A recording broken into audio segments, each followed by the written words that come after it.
ഭയങ്കര പ്ലാൻ ചെയ്തൊക്കെ സംസാരിക്കുന്ന എനിക്ക് ഫീൽ ചെയ്യുന്നുണ്ട്. സീരിയസ് ആയിട്ട് പറഞ്ഞു, ഭയങ്കരമായിട്ട് ഫീൽ ചെയ്യുന്നുണ്ട്. ഇവര് ഭയങ്കര അല്ലെങ്കിൽ ഞാൻ എന്നെ എന്തിനാ വിളിച്ചത് നിങ്ങള്? അപ്പൊ അത് സീരിയസ് ആയിട്ട് അങ്ങനെയായോ ഇപ്പൊ? അപ്പൊ ശരി, നമുക്ക് ഇവിടെ വെച്ച് നിർത്താം. നിങ്ങൾ രണ്ടുപേരോട് അല്ലല്ല, നിങ്ങൾ രണ്ടുപേരോട് ഇന്റർവ്യൂ കൊടുത്താൽ മതി. സത്യമായിട്ട് ഇത് കാണുമ്പോ പ്രാങ്കാണ്, ചുമ്മാ എല്ലാവർക്കും മനസ്സിലാവും. ആക്ടിങ് കിട്ടിയല്ലോ. നിങ്ങൾക്ക് അഭിനയിക്കാൻ അറിയോ ഇല്ലാതൊക്കെ നമ്മൾ ടെസ്റ്റ് ചെയ്യണ്ടേ? മന്ദാകിനിയിൽ അഭിനയൊക്കെ എന്ത് നന്നായിട്ട് അഭിനയിച്ചിട്ട് എല്ലാരും നല്ല രീതിയിൽ പെടുന്നത്. അത് ടേക്ക് എടുത്തിട്ട് അഭിനയിച്ചെന്നൊക്കെ ഞങ്ങൾ അറിയാൻ വേണ്ടിട്ടുള്ളൊരു അവിടെ ഒരുപാട് ടേക്കൊന്നും വലിയ അതിന്റെ കഥാപാത്രവും ഞാനും മദ്യപാനിയാണ്. അതല്ല, ഞാൻ മദ്യം അങ്ങനെയല്ല കേട്ടാ. എന്തറിയാമോ, നാട്ടുമ്പുറത്തെ വീട്ടിലെ കല്യാണമാണ്. അപ്പൊ ഞങ്ങളുടെ ഇവിടെ എല്ലാ വീട്ടിലും കല്യാണ സമയത്ത് എല്ലാ സഹായം ചെയ്യുന്ന ഒരു പയ്യനുണ്ടാവും. അത് നമ്മുടെ പ്രായത്തിലൊക്കെ ഉള്ള ആരെങ്കിലും അടിച്ചിട്ടൊക്കെ ഉണ്ടാവും. അതുകൊണ്ട് ഇവരെയൊക്കെ ഞങ്ങൾ കണ്ടിട്ടുള്ള ആൾക്കാരൊക്കെ തന്നെ. അതുകൊണ്ട് ക്യാരക്ടറിൽ ബാത്റൂമിനകത്തിരുന്ന് കള്ളു കുടിക്കുന്നത് നീ അവിടെ ചെയ്തിട്ടുണ്ടോ? അത് എവിടെ? ബാത്റൂമിനകത്തിരുന്ന് കള്ളു കുടിക്കുക. അപ്പൊ നിനക്ക് സമാധാനമായില്ല എന്നെ കള്ളുടിയനാക്കിയപ്പോ? ശരി ശരി, നമുക്ക് വിടാം. നമുക്ക് വീണ്ടും ചക്കത്തിലേക്ക് വരാം. ഞങ്ങൾ 3 പേരും ഒരുമിച്ച് കൂടിയാൽ പെട്ടെന്ന് ഇമോഷണൽ ആകുന്ന ആൾ സൂരജാണ്. 3 പേര് ഒരുമിച്ച് കൂടി അല്ല ഇവളാണ്. എപ്പോഴും ഇമോഷണൽ അത്യാചാരം സുചിത്രയിലേക്കാണല്ലോ. സുചിത്ര എനിക്ക് ചെറിയ വാക്കുകൾ മതി ഇവരുടെ. നമ്മൾ അറിയാതെ എന്തെങ്കിലും പറഞ്ഞു അതിലൊരു ചെറിയ വാക്കിൽ പിടിച്ച് ഞാൻ പോകും. ഇതിന് കട്ടിങ് വേറെ ഉണ്ട്. ഇപ്പൊ ഞാനും ഇപ്പൊ ഈ അതായത് ഇവനും ഇവളും കാണല് കുറവാ. അത് കാര്യം ഞാൻ കൊച്ചിക്ക് വരാറുണ്ട്, ഇവള് കൊച്ചിക്ക് വരാറില്ല. ഞാൻ ഇവനും കൊച്ചിയിൽ വെച്ച് കാണും.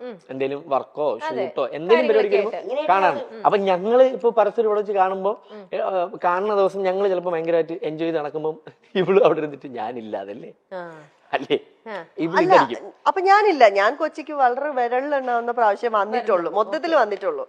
അപ്പൊ ഇവരെപ്പോഴും കൊച്ചിയില്ല. ഇവര് ഞാൻ നോക്കുമ്പോ ഇവരിങ്ങനെ കറങ്ങി കിടക്കും. അപ്പൊ ഈ സുഖിലെന്ന് പറഞ്ഞ് കൊണ്ടു നടന്നിട്ട് ഞാനില്ല അതില്. അല്ല, അവിടെ അവര് നോക്കുമ്പോ ആയല്ലോ ഇത് സൂരജും അഖിലും. അപ്പൊ ഞാനിവിടെ ഞാൻ ഈ സുഖില് ബാലൻസ് ചെയ്യുന്നുണ്ട്, അത് ശ്രദ്ധിക്കും. അല്ല, എന്നാൽ ഇപ്പൊ ഈ അഖില് ഏറ്റവും കൂടുതൽ എന്ത് പറഞ്ഞായിരിക്കും ഏറ്റവും കൂടുതൽ ഹേർട്ട് ചെയ്തിരിക്കുന്നത് സുചിത്രക്ക്? ഞാനോ? ഇത് ഇവനും പറഞ്ഞോണ്ട് എന്നെ മാത്രം പറയുന്നത്. അതിലടുത്ത സൂരജിലേക്ക് വരുമായിരുന്നു. ആണോ? ഞാനോ? ഇവൻ പറയണത് ഇവൻ മനസ്സിലാക്കത്തില്ല, നമ്മുടെ സിറ്റുവേഷൻ മനസ്സിലാക്കത്തില്ല. ഇവൻ ഇപ്പൊ ഇത് എനിക്കാണുണ്ടായ കാര്യം. ഇപ്പം ഞാന്, ശാലിനി, ഇവൻ എല്ലാവരുടെ കോൺഫറൻസ് കോളിൽ സംസാരിക്കായിരുന്നു. എന്റെ കോൾ എങ്ങനെയോ കട്ടായി പോയി. അത് കഴിഞ്ഞിട്ട് പെട്ടെന്ന് എപ്പോഴത്തേക്ക് എന്റെ കുഞ്ഞമ്മ വിളിച്ചു, അമ്മയുടെ സിസ്റ്റർ. അപ്പോഴത്തേക്ക് ഈ കോള് കട്ടായി പോയി. അപ്പൊ ഞാൻ വിചാരിച്ചു കുഞ്ഞമ്മല്ലേ, ഒന്ന് എടുത്തിട്ട് തിരിച്ച് കണക്ട് ചെയ്യാം. വിളിച്ചു, കോൾ എടുത്തു. ഞാൻ പറഞ്ഞു ആ കുഞ്ഞമ്മ ശരി, 1-2 വാക്കുകൾ പറഞ്ഞു, ശരി. അപ്പോഴത്തേക്ക് ഇവൻ വീണ്ടും വിളിച്ചു. ഉടനെ തിരിച്ചു പറയാണ്, നിനക്ക് വേറെ കോള് വന്ന് കട്ട് ചെയ്യുമ്പോ ഒരു വാക്ക് പറഞ്ഞിട്ട് പോയിക്കൂടെ? ഞാൻ പറഞ്ഞു ഇല്ലടാ.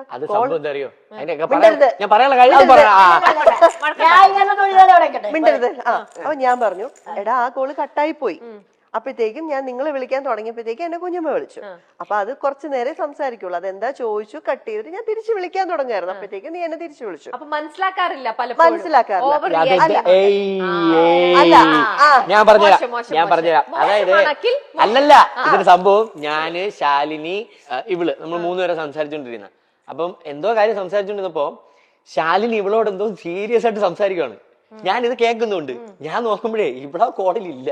അതാണ് ഞാനിവിടെ പറഞ്ഞു, ഇവള് ശാലിനിയോട് സംസാരിക്കുക. അപ്പൊ ഞാൻ പറഞ്ഞു, അപ്പൊ ശാലിനി ചോദിച്ചു ബാക്കി സുജി എവിടെ എന്ന് ചോദിച്ചു. ഞാൻ പറഞ്ഞു അവളില്ല കോളില്, എപ്പോഴോ പോയി. ഇപ്പൊ ഞാൻ വിളിച്ചിട്ട് പോകുമ്പോ കട്ട് ചെയ്ത് പോകുമ്പോ പറഞ്ഞിട്ട് പോട്ടെ, അവള് നിന്റെ അടുത്ത് എന്തൊക്കെയോ കാര്യങ്ങൾ അവിടെ കിടന്ന് പറയുന്നത് മോശമല്ലേ? ഇത്രയും ഞാൻ ചോദിച്ചോളൂ.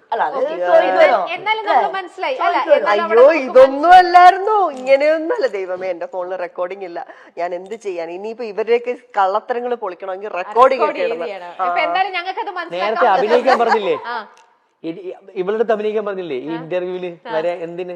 എനിക്കിപ്പോ അത് സത്യത്തിൽ തോന്നുന്നു എനിക്ക് എന്തിന്റെ കേടായിരുന്നു എന്നുള്ളത്. ശരിക്കും അവ കാര്യം പറയുന്നത് മനസ്സിലാക്കത്തില്ല. ഇതായിരുന്നു സിറ്റുവേഷൻ, അല്ല ഞാനത് മനഃപൂർവ്വം ചെയ്തതാ. സൂരജിന്റെ കാര്യത്തിലേക്ക് വന്നാലോ? അവൻ പറയണത് എന്താന്ന് ഞങ്ങൾക്ക് മനസ്സിലാവാറില്ല, ഞങ്ങള് പറയുന്നത് എന്താന്ന് അവന് മനസ്സിലാവാറില്ല. ഈ മനസ്സിലാവാതെ വരുമ്പോൾ അടിയാണ് ഞങ്ങളുടെ ഇടയില്. അതായത് ഇവൻ ഞങ്ങള് ചിലപ്പോ ഞങ്ങളുടേതായ ഒരു സർക്കിളിൽ ഒരു പ്രായത്തിന്റെ ഒരു ഇത് വെച്ചിട്ട് ഞങ്ങൾ സംസാരിക്കും. പക്ഷെ ഇവ ആ സമയം 80-കാരനാവും, 70-80 പോകും. ആ അപ്പൊ മനസ്സിലാക്കാൻ പറ്റില്ല. ചില സമയം നേരെ 10 വയസ്സിലോട്ട്. അതായത് നേരത്തെ ഈ ഒരു ഇരിപ്പിരുന്നില്ലേ, ആ ഇരിപ്പ് തന്നെ അവന്റെ ഒരു പ്രായവും കൂടെ അങ്ങ് ആ ഇരിപ്പിലൊന്ന് ആലോചിച്ച് നോക്കിയാൽ ചില പടത്തിലേക്ക് ഈ വിജയരാഘവനൊക്കെ സംസാരിക്കൂലേ വീട്ടിലെ കാരണവരായിട്ട്. കാരണവരാവും സമയത്ത് നമ്മള് കാരണം കണ്ടോ, ഇത് ഇത്രേ ഉള്ളൂ. ഇതാണ് സംഭവം. ഇതാണ് സംഭവം, മനസ്സിലായി. ഇനി ഞാൻ അടുത്ത കാര്യത്തിലേക്ക് പോട്ടെ കേട്ടോ. വേണ്ടേ കാരണവരാകുമ്പോ ആവണം. മനസ്സിലായി, ഒരു കത്തിൽ മനസ്സിലായോ? മനസ്സിലായി. ഇനി